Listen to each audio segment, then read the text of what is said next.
defines a generation. Music is a soundtrack of revolution. Music is a soundtrack of movement. Music is a soundtrack of cause.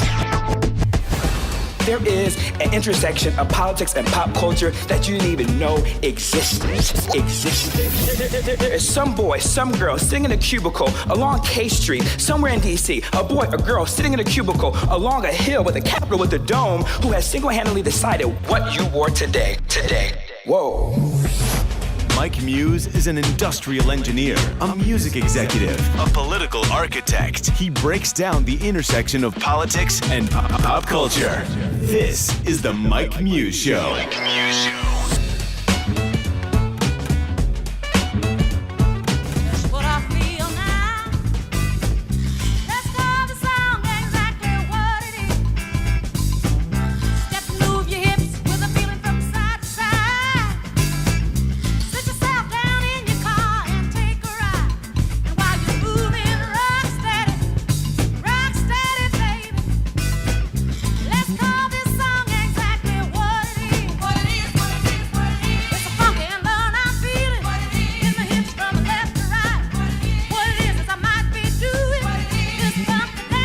What is happening in America? It is your boy Mike Muse. I am so excited to be back here with you again for another episode of the Mike Muse Show. Man, we have been having some really fantastic conversations, and from my DMs and my tweets and my Instagram, it looked like you guys really enjoyed last week's conversation, man, about what does the electric want, and the conversation hasn't stopped since last week. And so I just want to thank you all for participating in the conversation. Our guests were wild and they were fun and they were authentic, and that is the point of the Mike Muse Show, is to have authentic conversations and to think about it in ways that we've never thought about before. And I just can't thank you enough for rocking with me every week the way that you have, man. And I'm going to do my best to keep continuing to bring you fantastic conversation and fantastic guests with unique topics and unique perspectives. And this week's episode is no different in terms of unique perspectives and ways that we want to look at things. And I was inspired by the recent passing of Aretha Franklin, the Queen of Soul, who passed away last Thursday at the age of 76.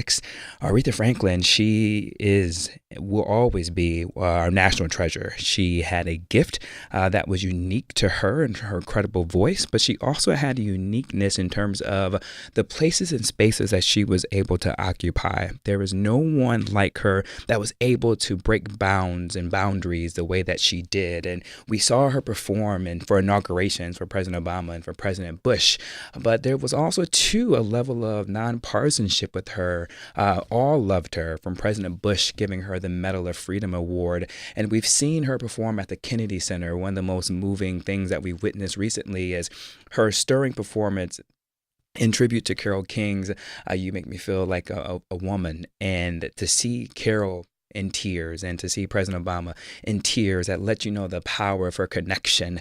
But she always has been involved in politics, and I think that is something that's very unique to Aretha Franklin, that most people doesn't understand the why and how she began to be involved into politics. And I thought that was a unique way for us to really honor Aretha Franklin and to really do a deep dive into the legacy that she created and that she's leaving behind, and a spirit that will always resonate within the American genre of pop culture and in politics and in national discourse.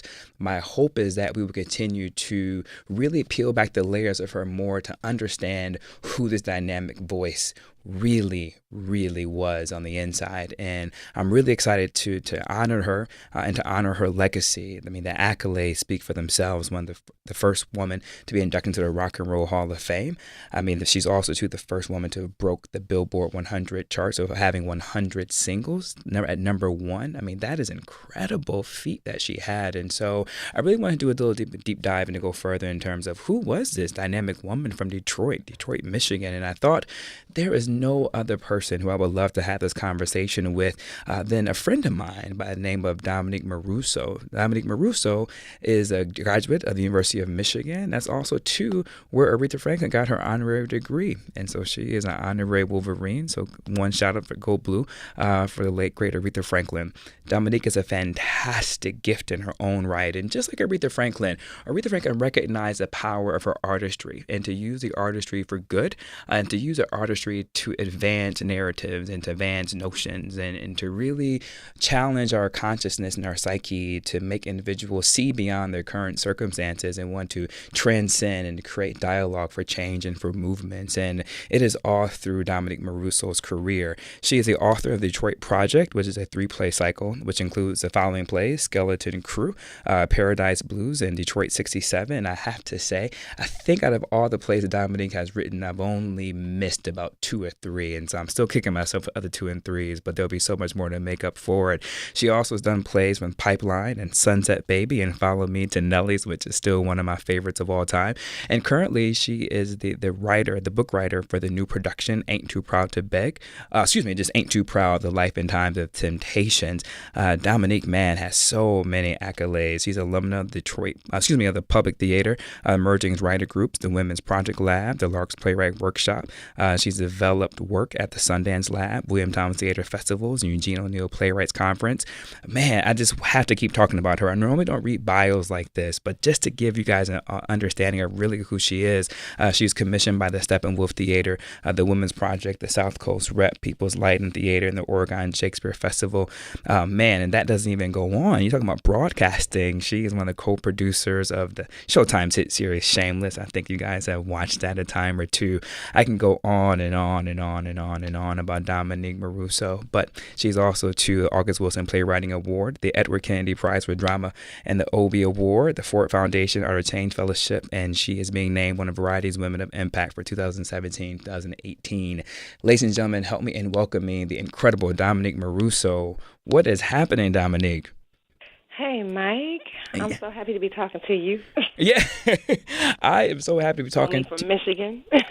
Right? Who would have thought, man? You and I would be having a conversation right now back on the days of crossing the Michigan Diag, man. You just never know where life is going to take you. I know. I really do not. I mean, I remember just knowing you as the influencer that you were around campus, and to kind of see how Mike Muse has gone from like Michigan to national, And back then it's funny, I hear people say my first and last name now. When you introduce yourself to people, you go like, "Hi, I'm Dominique," and now you have to say your whole name to people so they can find you on Twitter or whatever it is, and to hear your name be said, your full name be said like that all the time by people is it speaks to how much our work precedes us, you know what I'm saying? So now I'm Dominique Moruso instead of just like a homegirl from school, and it sort of makes me go kind of crazy when I hear people saying my name, like my whole name. I'm like, oh, that's so that it's like a brand. You're a brand now instead of just like it is, a homie. It is so weird when you kind of enter that space, right? It's kind of almost surreal. But for you, Dominique, I remember when you first did your play on campus, the Blackness Blues. I remember going backstage, just bum rushing backstage. Ladies and gentlemen, I had no business being backstage. I just had to go backstage. And I remember telling Dominique, I said, Dominique, you are going to Broadway, right? And I hadn't seen any Broadway plays, I don't believe, up to that point, but I just knew what I just witnessed in that moment was something special and something unique. And by golly, if you are not doing it, it is an honor and a privilege to have watched your work and to have you on this show. When I called you and asked you if you would be a guest, I was really nervous that one, I wouldn't get you because you're so big time now. And then two, I was scared that you wouldn't be able to. But then three, I just felt like if I didn't have you, I actually didn't want to do the show today in this capacity. I would have picked a different topic because I just felt like there's no better person who could really speak to not only Aretha Franklin, but speak to the spirit of Detroit and to speak to activism and to speak to the intersectionality of art and activism and community than yourself. You have this incredible trilogy called the Detroit Project that really cycles, examines the social political history of Detroit. They each sit at the cross section of race and policing, labor and recession, and property ownership and gentrification. All these themes that we're hearing right now. So for those who may not be familiar with, the Detroit Project and really you, why is Detroit so important to you? And then why was Detroit so important for you to communicate this work in this way in these 3-part series? Well, I'm from there, and when I was at Michigan, I remember when we would tell people, so there were a lot of us that were from Detroit when we were in school who were going to University of Michigan. And when we would tell people, sometimes when we would tell people we were from Detroit, others would kind of look at us a certain way as if like that meant something really negative, you know? Yeah. And so first, and then when I moved to New York, you know, and I would tell people I'm from Detroit, you know, the jokes would start pouring in. Everybody from Detroit knows the jokes. It's like, ooh, I better look for my wallet, you know, or it's like, oh man, you probably got a knife on you, you from Detroit. It'd be just like crazy, assumptions about us. And not all of them were necessarily the people were necessarily intending to say something negative, but it meant that our city had a negative image around it. You know, and I thought, then that's who's doing the narrating of our city. That's a certain kind of media narration around our city that's not giving us the full picture of who we are. So as a writer and as a dramatist, for me, it just became clear to me that my job as an artist is to shift the narrative around my city, because Detroit needs more authors and ones that know it from an internal place and can write about it from a place of love. So that's what made me want to start exploring the history of my city. As you began to set your plays, Monique, nationally, what has been the response when people come in versus when they leave? Those who may not have had any touch points with Detroit and may have only heard the stereotypes of what you talk about. What is the feedback you hear after individuals have witnessed your plays? Well, you know, what's interesting is that, so the three plays are about three different time periods, right? Like, so there's the play Paradise Blue, which is, like you said, is about 1949 Detroit, like the jazz community in the city that was on the brink of gentrification. You know, there was an urban renewal project that was going to kind of get rid of all the black thriving business section of the city. And then my play Detroit 67 is about the 1967 rebellion that happened in the city, you know, or riots or rebellion, depending on who you're talking to. Mm-hmm. And that one was very much about, you know, looking at aggressive policing. And I wrote that long before we got back into this conversation around policing again. Right? Like, I wrote my play in 2010. It got produced in 2013 at the top of the year, and by the end of 2013, Trayvon Martin happened, right? And then the play became, Detroit 67 became one of my most produced plays the following years because of the subject matter, that it started to feel like it was contemporary. And people would actually ask me, did you write this in response to, like, Ferguson? And I was like, what? Yeah. Did I write a play called Detroit 67 about Ferguson 2014? Yeah. No, I did not. You know, what's sad is that we're mirroring that reality now, you know? Yeah. And then my third play, which is called Skeleton Crew, which is about the 2008 when the auto factory, you know, when the big collapse was about to happen and all these factories in the city were closing, like independent, small exporting companies, you know, and there was a big foreclosure crisis that many people in my family and my circle of friends were impacted by. And again, I was looking at the, you know, the role of big business on the small workers. And recently, that play, Skeleton Crew, was just done out here. That play is actually touring the nation right now. So there's a lot of productions of Skeleton Crew happening in multiple cities around the country. So hopefully you can find one near you. Yes. But what happened out here in L.A. when people came to see it, I talked to folks afterwards, and they would tell me, to answer your question about what the difference of going in and coming out, they would tell me that they knew about Detroit. Obviously, they knew about Motown, and they knew about the music industry there, but they didn't really, to kind of quote from one of the ladies who saw the show, she didn't really care about Detroit, never even think about what was happening to Detroiters in 2008. Like, that wasn't really on her brain, you know? Mm-hmm. And somehow after seeing the show, she said she felt like, man, like, we got to pay more attention to what's happening in that city and to the cities like Detroit around the country, because, you know, she had no idea of the way that the economic crisis was impacting a working class city like Detroit, you know? And we're not thinking of of people of color or African Americans as being a large face of our working class in this nation.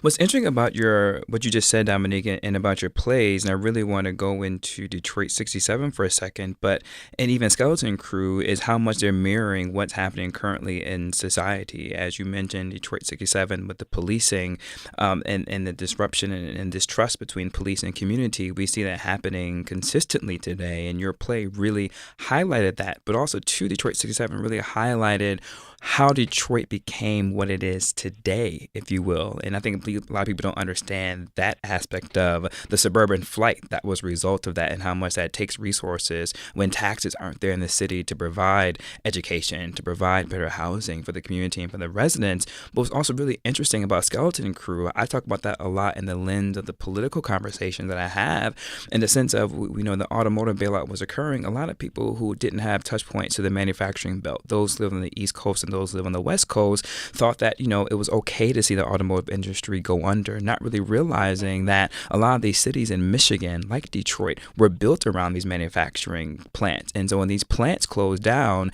that essentially has a trickle-down effect on the local economy, on the school system, on the mom and pop shops, on the dry cleaners, on the diners, as we like to say in Detroit, the Coney Islands. And so it has a trickle-down effect that we're not really aware of. But what's happening right now, though, Dominique, as we have this talk about the rural aspect of it. So now I want to talk about the farmers and their tariffs, right? And now we have the conversation in South Carolina about, these manufacturing companies in South Carolina that may be affected by the tariffs. Now we're starting to see that this trickle-down effect can impact the South, and it can also impact rural communities too as well, based upon political action or inaction, and how it can have an impact on these small towns. And so your work is just so uniquely timely, and how you're able to really capture the moment of culture and society and politics and bring it into narration, if you will.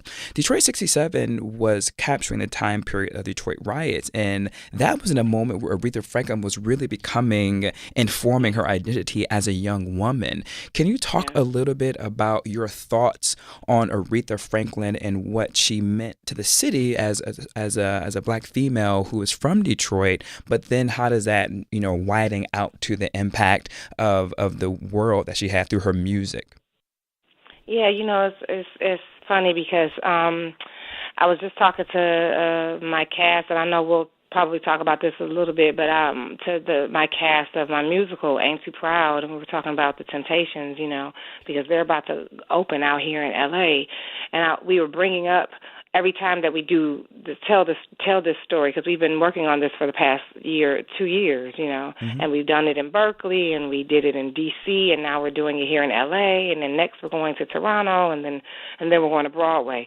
And so as we've been taking this journey with this play, with this musical, something different happens in the world every time we're about to remount the show, So when we were in D.C., that was a few months ago, and I was telling the cast, back when we were doing it a couple of months ago, Aretha Franklin was still alive. Now we're about to open this show in L.A. and Aretha's gone. And so what our story, how present and the wounds that our story touches on is so active, because the world keeps shifting. Something keeps happening. I follow Sean King from Black Lives Matter. I follow him on Instagram because he's such a brilliant man, and he's such I'm inspired by how charged and focused he is as an activist. But I'm also stressed out following him on Instagram, because there's just I can't get a break, you know what I mean? It's like today, some kid couldn't get into school because of his hair, and they criminalize his locks, and tomorrow, some woman's going to get called a racial slur by a doctor while she's working, in some kind of restaurant. It's just every day there's just something. And so we talk about just the presence of what that means as artists to be, making art in a time of the need for great social action and while we're in great civic unrest, And that was something that the Temptations wrestled with in our story. We touch on the role of the artist as activist, and or the role of the artist who chooses not to be activist, or who doesn't feel like they can get involved in the action that's going on around them because it would jeopardize their career, it would jeopardize their place, in the social conversation, and so they feel crippled, or they feel like that's not their role. And so we're having that question and answer session in our show. And to be able to look at something like someone like Aretha Franklin, who, because I think of her growing up in Detroit, the Temptations grew up in Detroit. A lot of Motown artists grew up in Detroit. Some of them moved to Detroit when Motown was, popping. Yeah. But a lot of them grew up there as well. And but a lot of artists, Aretha wasn't a Motown artist, but a lot of artists who were Motown artists, they sort of felt a little crippled from being able to get involved in certain things. And I think what was unique about Aretha Franklin was that because she grew up in Detroit and her father was a pastor there, her family had like a involvement in the movement and had a sense of social justice about them. Like they got that imparted to her very early in life. And I was saying, like, there's such a parallel, I think, of Detroit daughters. Yes. Who are very revolutionary minded, Yeah. There's another very, very progressive, social justice-oriented pastor, Reverend Albert Cleage, whose daughter Pearl Cleage is a writer, and she also, is someone who I look up to as a writer. And I'm like, wow, these Aretha Franklin, Pearl Cleage, like these Detroit daughters who are writing, who are making music, who are making art, kind of have a resistance kind of spirit. I don't know if that's because they're the daughter of these progressive pastors or whatever it is. Yeah. But it imparts some kind of steel nerve in them. For Aretha to be so boldly stating her commitment to her community throughout her career, but very early in her career, that's a risk I don't even think contemporary artists are willing to take right now. And you're right with that, and I talk about that a lot too in the realm of pop culture, in the weight that these individuals have to balance in terms of, is it going to impact their followers? Is it going to impact their brand? We've heard Michael Jordan back in his most infamous statement was, "We're Republicans, buy my shoes too." And so as a result, that's almost became like this mantra that artists and athletes have to negotiate with, in the sense of, if they were to step up and stand for something, will it have an economic impact on their celebrity, on their brand, on their ticket sales? But there's something to be said about Aretha Franklin's father, and that you mentioned, Reverend Clarence Franklin, who founded New Bethel Baptist Church in Detroit, and also too his colleague that you mentioned, the Reverend Albert Cleage, whose daughter Pearl Cleage, he also founded the Shrine of the Black Madonna. And so you have these two very progressive, revolutionary preachers who actually formulated and created the Walk to Freedom March, which was in over about 150,000 in attendance in the early 1960s, around 1963. And it was a precursor before the March on Washington, made famous by Dr. King's speech, "I Have a Dream." What people don't know is that they did it in Detroit prior to the March on Washington. And it was actually almost a walkthrough prior to Dr. King's speech being delivered that way, and to really get people energized behind it. And so Detroit has always been on the forefront of civil rights, really before the nation really took hold of it and really began to understand really what that was. And so for Aretha Franklin, the Reverend Franklin, to be able to co-found this march and this activism, and to be around Dr. King, and to sit around Reverend Cleage and his philosophies on this church, where in terms of Jesus was black and the mother was black, and he wanted to reshape that narrative of Christianity through the lens of blackness and what that represented. So you can't help but not be shaped by that in terms of what you're sitting on and what you're always seeing. And then for also too, for her father, Reverend Franklin, to be able to raise funds at his church for Dr. King's voter registration drive in Selma, Alabama, and to have Coretta Scott King come in and dress her church for the annual Women's Day celebrations at New Bethel, and to have Dr. King give the annual Men's Day dinner at New Bethel in 1966. I mean, the list goes on and on, the sense of what this church meant and what she was sitting under, and where she learned to play the piano, when she just really discovered discovered her voice. And so there's no way that you can't really have this understanding of civil rights and really get to that constitution of really who she is. And so when she really sings about R-E-S-P-E-C-T, you begin to understand about the civil rights moment, right? And it's coming from this place, and it's coming from this genuineness at a time, Dom, when you are 1,000% right. Motown wasn't necessarily the place that artists went to stir rebellion and to stir activism through protests and songs. Think like Nina Simone, if you will. It really wasn't until Marvin Gaye came along in terms of that, what's going on, that really began to shape the narrative of a Motown artist that could speak politically and still have economic success, right? And there was always this push-pull between Marvin and Berry Gordy in the sense of,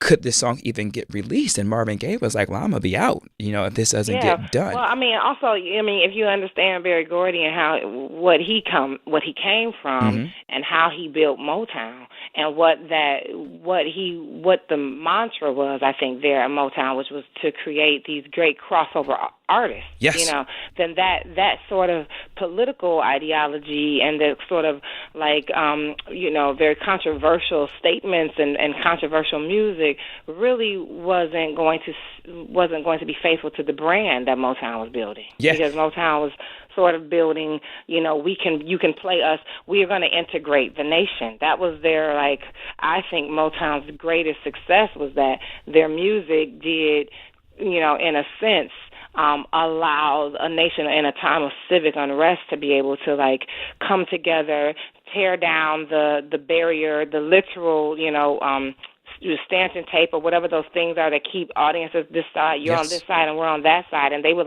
knock those things down and be dancing together. At a Motown show. So that's a different kind of brand than I think a brand of resistance or a brand of, we're going to bail out, Black Power activists. There's just a different mentality between those two kind of artistries. And what I think is interesting is that it doesn't necessarily mean, we're in a place now where we have to have room for multiple kinds of actors, right? Multiple participants in a movement. And we sort of I think we have to learn some things from the past about how we can, about how when we're approaching movements in the future that we cannot all expect each other to have the same ideology around progress, right? But that we have to all be collectively working toward progress in our various ways that we can do it. And instead of finding such dissolution or discrediting each other, there are so many artists and athletes that would speak out against other athletes who were speaking out against injustice, like we're seeing today. And it's we got to learn not to do that. We have to learn a different way than that. We have to learn to support each other in our various ways that we see approaches to movements without discrediting our different styles and tactics. I'm thinking about Dak Prescott recently. That's an old idea that we have to change, That is, I'm up here holding on to my chair and to the mic stand at the same time, Dominique, because that is exactly my philosophy, and what you just nailed is that activism isn't a one-size-fits-all, and we have to allow room for everyone to kind of come into play. And what Berry Gordy did was he came from it from an economic standpoint of view in terms of our music. Black music can transcend race, class, and social economical barriers and cultures in order to have our presence felt, right, and have our culture be heard. And he did it in a different way, but you can't discredit that way that he did it at the same time. And I wish that more individuals would have that understanding. So thank you, Dominique, for bringing that to the conversation. Ladies and gentlemen, do not move. I promise you this is going to be a really great conversation. We are only just getting started.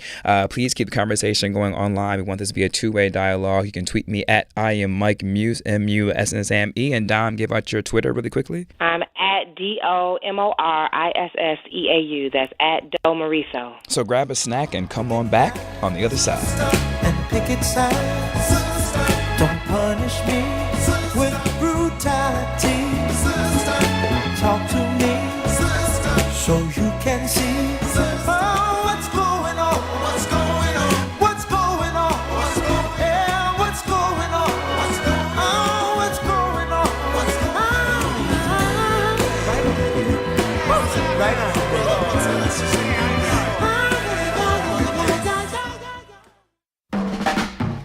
I know you wanna leave me, but I refuse to let you go. If I have to beg, plead, for your sympathy. I don't mind, 'cause you mean that much to me. Ain't too proud to beg, and you know it. Please don't leave me, girl. Ain't too proud to please, baby. Ladies and gentlemen, welcome back to the Mike Muse Show. We are having a fantastic conversation with the incredible playwright Dominique Maruso, my friend, my college mate, and I'm just so honored to be in conversation with her as she walks us through this really interesting dialogue of intersectionality between music and activism and art and culture and history, and we got some religion in there too as well. So, Dominique, let's just get to it. Detroit 67. I always talk about the rise of the 67 as really reshaping Detroit to what it is now. And of course, Detroit is going through a movement right now. But if you could give more context to it in terms of the pivotal role of Detroit 67, like why, in your belief, did the riots happen? And then what was a result of the riots? And then how did that have an impact on the community itself going forward to where we are today? One of the main things that I discovered when I was researching to write Detroit 67 was the difference between a race riot and a rebellion for political action, right? Mm-hmm. And I think any Detroit historians will tell you that the Detroit, so-called the Detroit riots, was not in response to white and black racism. It was not in response to, like, black people, hating white folks. That wasn't a race riot, as the black residents of the city were concerned.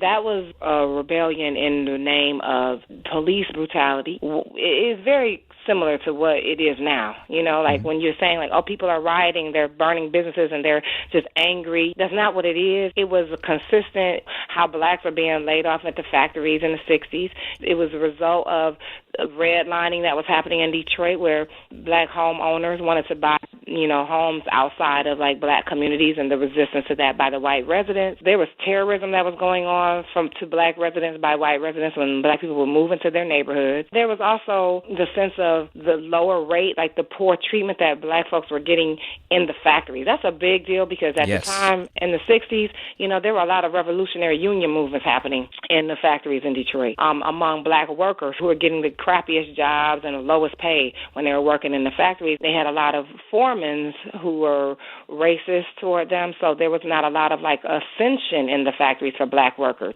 And so there was a lot of resistance to that, too. So that was also the climate that was happening in the city. There was workers' rights for black workers was also an issue.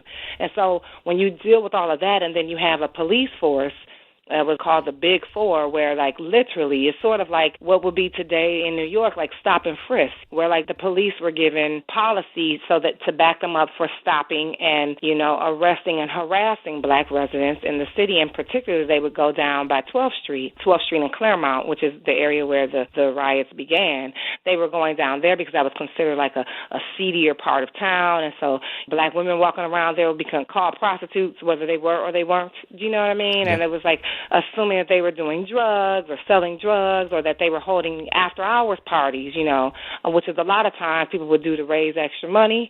They would have parties in their basement, red light, blue light parties. That happened all around the nation in the 60s, Yep. rent parties and whatever that, but because that, that was now liquor that wasn't being taxed, yep. Then the police would go and raid those parties. And so there was that energy that was happening in the city at the time. So that when finally, the kickoff happened when a Vietnam vet was being, celebrated and brought back home, and the police sort of invaded that party and went in there trying to arrest and went in there, abusing the participants at the party and doing police brutality on them. Mm-hmm. I think that rebellion, that was like the final straw to a series of social unrest that was happening in the city at the time, and black residents feeling like they were under attack. And at the same time, white residents were starting to move out of the city as black residents were taking up property around the city. Right. So then you had white flight that was happening at that time. So I think all of that being part of the fabric, and it was so funny when you said about the Reverend Albert Clegg and how he started the Shrine of the Black Madonna and, like, this imaging of, like, a black Jesus. During the riots, there was a statue of, right around 12th Street, there was a statue of Virgin Mary that was like a really white, pristine statue. And during the riots, they painted that statue black. Oh, wow. And that statue is still in Detroit right now. It's black. I'm driven by it, and I'm like, wow, that's incredible to me. That's like that. It's sort of like, I mean, that to me is the largest symbol of we are rejecting like. Oh, it's a metaphor. We are rejecting all forms of like supremacy in like imaging and in religion, and like we're just, the city itself is like rejecting white supremacy. Yeah. You know, which is kind of interesting what we're happening right now in current times. Again, it's almost like history keeps repeating itself, just as you mentioned earlier on, in terms of for us to study our history to understand movements and activism. It's also important for us to really revisit histories in urban development and urban renewal, if you will, to really understand before something can get renewed, you have to understand how it became how it was to begin with. And that's why it's really important for me to bring you on today, Dominique, because I really believe a lot of individuals don't really understand the context of those Detroit riots. I loved how you said it wasn't a race war. There's so much misinformation about the Detroit 67 riots as if it was a race war, but you have perfectly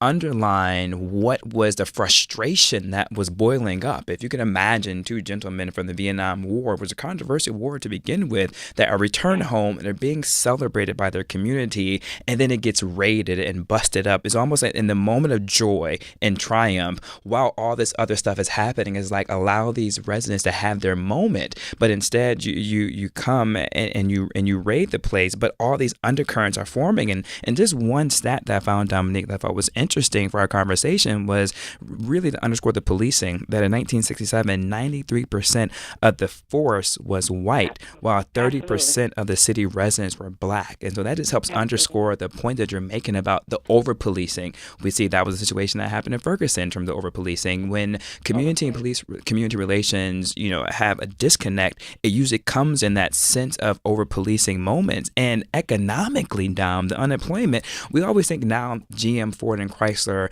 in particular when you look at a city like Detroit, that the workers are majority black. But at the time, the black workers could not get employment, just as you mentioned, because of seniority, right? And when the layoffs would happen because of the war and because of, economic downtimes and the cars weren't selling, the first people to be laid off were blacks because they didn't have a high enough seniority in order to keep their jobs going, which is when you talked about the revolutionaryization of the unions. That's why that part was important. And also, too, we always hear that terminology, and Dom, you and I, we grew up in the manufacturing era, so the whole Cadillac insurance, if you will, but that was because insurance was so needed because blacks were giving the most dangerous and most unhealthy and unsafe jobs in the plants and in these manufacturing places. And so if you have all that going on, and we didn't get a chance to talk about the education that was being under-resourced, because if you have white flight and suburban flight exiting a city, then how can you expect revenue to come into play, right? And so if you're losing revenue,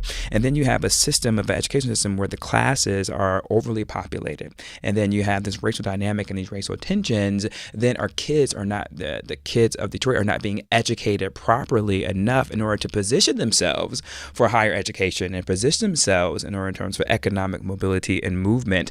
And so, Dom, while all this was happening, where do you see Detroit currently, right? Do we still see remnants of the dynamics of 67 still permeating through the city of Detroit right now? And I know one of your plays that I just watched, The Paradise Blues, deals with gentrification. And so how are you seeing the city now between the effects of Detroit 67, the riots, and where we are, but then now we see this gentrification occurring? I mean, I've even heard taglines that Detroit is now the new Williamsburg. Williamsburg, ladies and gentlemen, is a reference to a community here in New York City. And so what are your thoughts around that? Williamsburg is referencing a community that used to be a very Hasidic Jewish community that became very hipster, young white or young artists, young artists who moved to New York. But it was like young white artists mostly had gentrified Williamsburg from the Hasidic Jewish community that lived in Williamsburg. And so that was a really big, aggressive overturn of Williamsburg that is now Williamsburg, like trendy chic. It is like hipsterism. Yeah. Hipsterism, New York City is very capitulated in like Williamsburg, you know. Yeah. And so to call Detroit like the new Williamsburg, I mean, that's to know that it's a complete overhauling of a community Yes. that used to be known for one thing that's going to be known for something totally different, right? But I think if you're going to talk about Detroit now, like between 67 and today, there's a lot that's happened. But, you know, there's some big moments that happened, and I think you can't really talk about, like, education. I grew up in Detroit in, like, the 80s, you know? And you can't really talk about education and the disparity in education and that kind of stuff without looking at also there's sort of almost like an embargo against Detroit from the rest of the you know, from state of Michigan, yeah. right?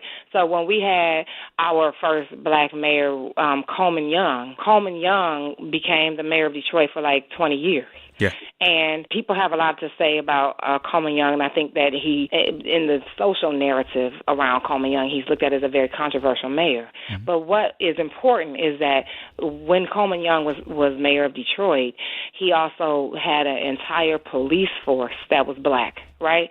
And suddenly everything that was run in the city was run by the black residents. You know, that's how I grew up in Detroit, where my mayor was black, my doctors were black, my teachers were black, professors were black, lawyers were black, like everybody. So I actually did not grow up in a sense of not being able to have strong self-identity. I had great self-identity. And I grew up in a Detroit where the white residents were poor.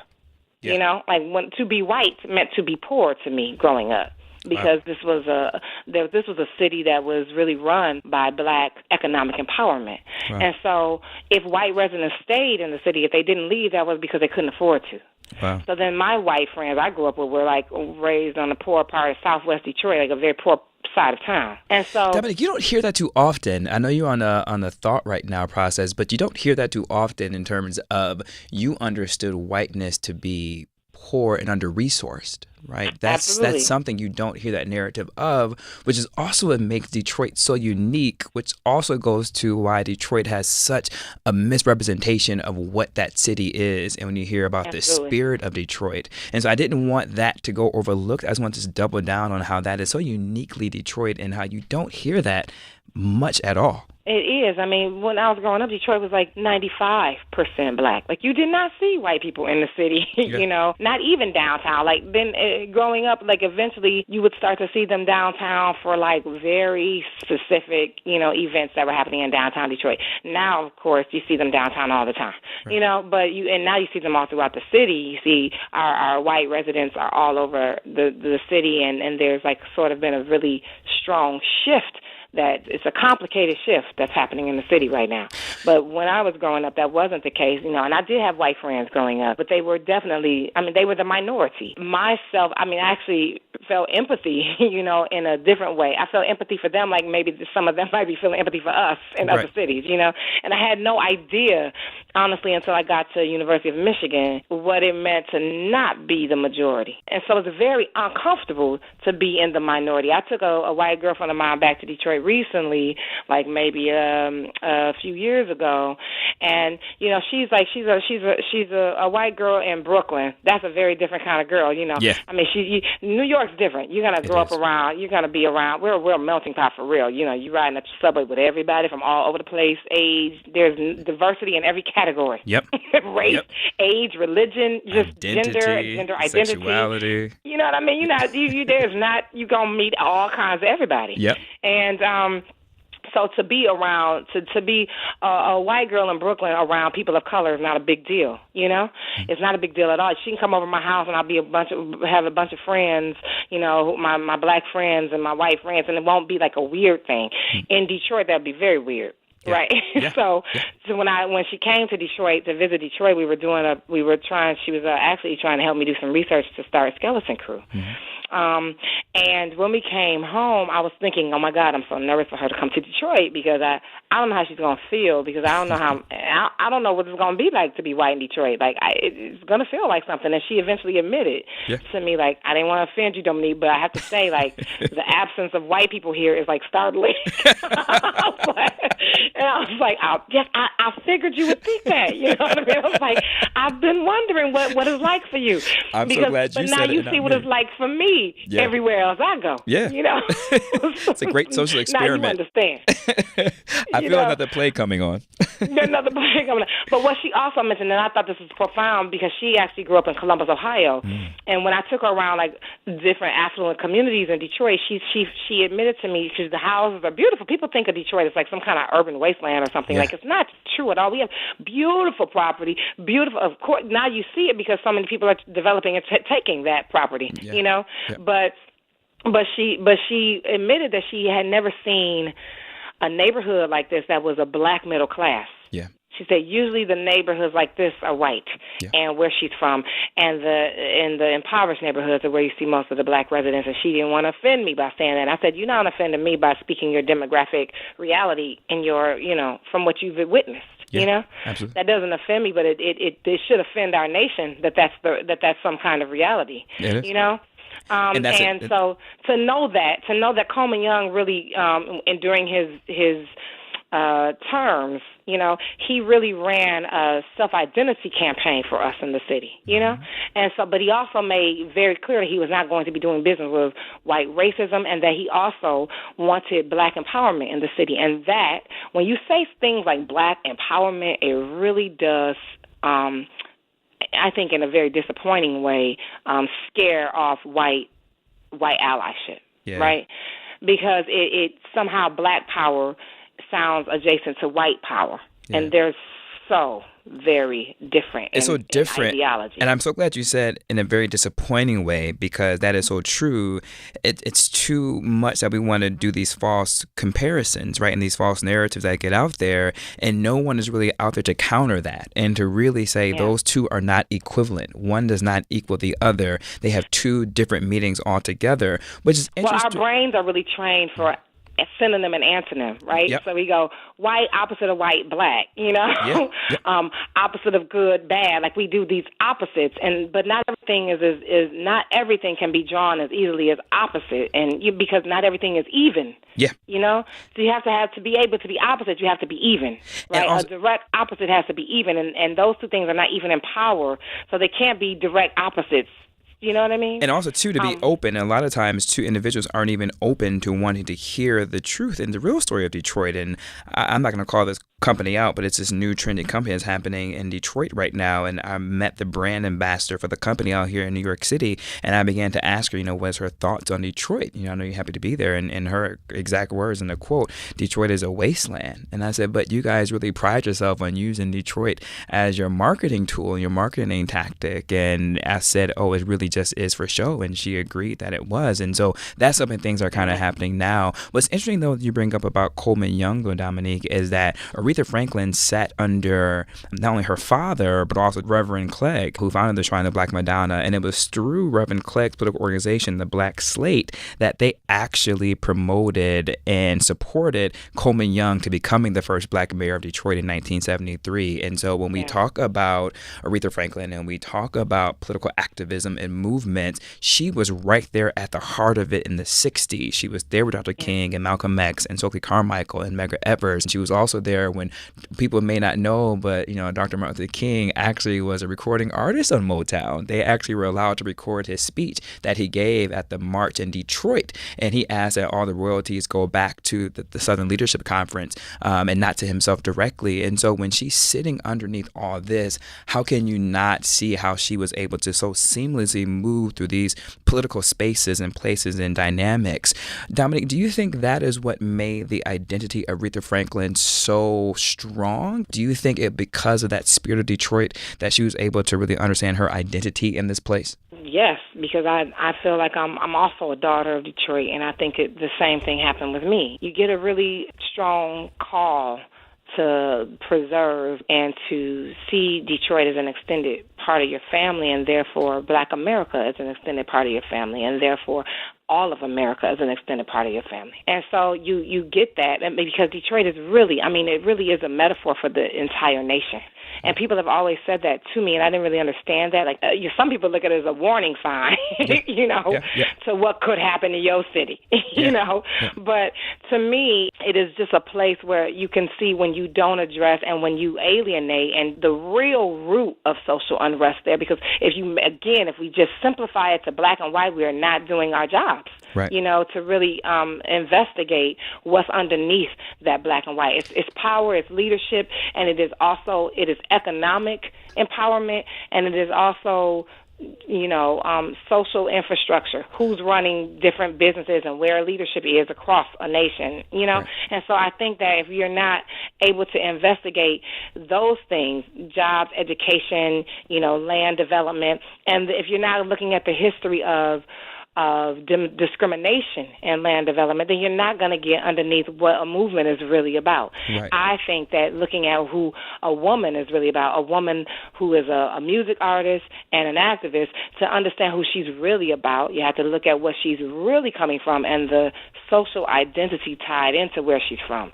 That is the reason why that woman fearlessly can say, hey, I'm here. These people helped make me who I am as a music artist, and that's why I'm going to give back. Dominique, I cannot think of a better way to close a show than on that note right there, and to really understand the power of Aretha Franklin. And it is my hope that in the days and weeks and months to come, as we prepare for memorials and tribute concerts, that we're going to celebrate her music, as we should, and we're going to celebrate the woman that she is, and we should. But I hope that we would take time to dig a little bit deeper into her constitution to really understand all the political intersectionality dynamics of her life that was allowed to bring all these things and topics that we just talked about just now for an hour to the forefront.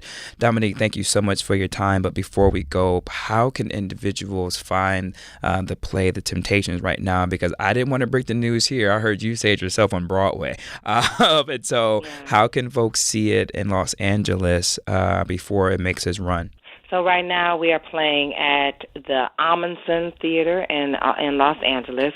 The show is called Ain't Too Proud. You can follow us on our hashtag Ain't Too Proud.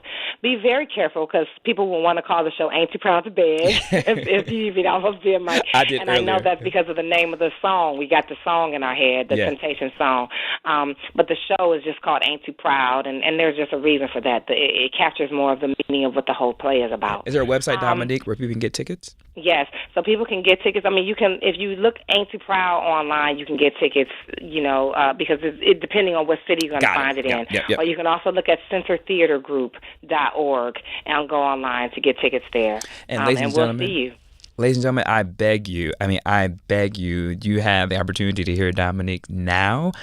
Get her before she gets too busy to do any media tour and visit, and then make sure you go see this play before it gets to Broadway, and the tickets are $1,000 a person. And so, seriously, Dominique, thank you so much for your gift. Thank you for all that you do to push narratives and to change our consciousness and gets us to think differently through your beautiful gift of art. And I just thank you so much for being a guest here on the Mike Muse Show, and I cannot wait to have you back in conversation. Ladies and gentlemen, that is our show. You can reach me at I am Mike Muse, M-U-S-N-S-A-M-E, and also too on our series Twitter handle, SXM Insight. Until next week, talk to you soon.